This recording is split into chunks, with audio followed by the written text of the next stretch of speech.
Yo, welcome everybody.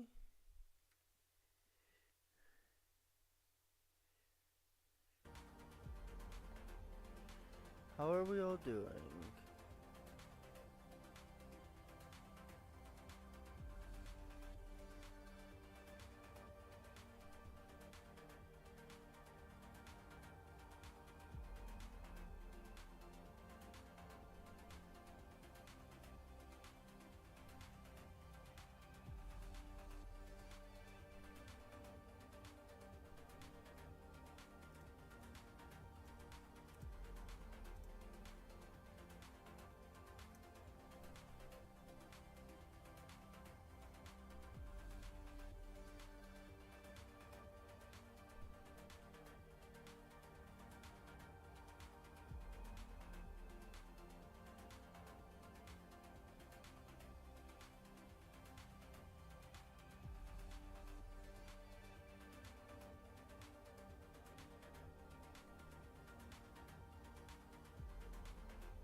Alright. 12 teams entered, 8 remain. This is gonna be Behind so me, peak. Star Park comes to life. Inside the Uber Eats Music Hall, history is waiting to be written. $100,000. This is gonna be so peak. An extra World Final spot for the winning region, and an LCQ spot for the runner-up. Defending champions, world champions, redemption arcs, rivalries years in the making.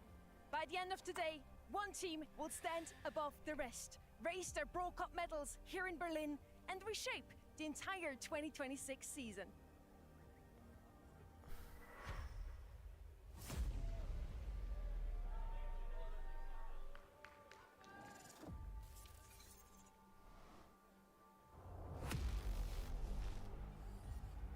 Oh, Sunny doesn't know that she is muted. Right? No, I'm looking at the wrong screen. I forgot I changed it.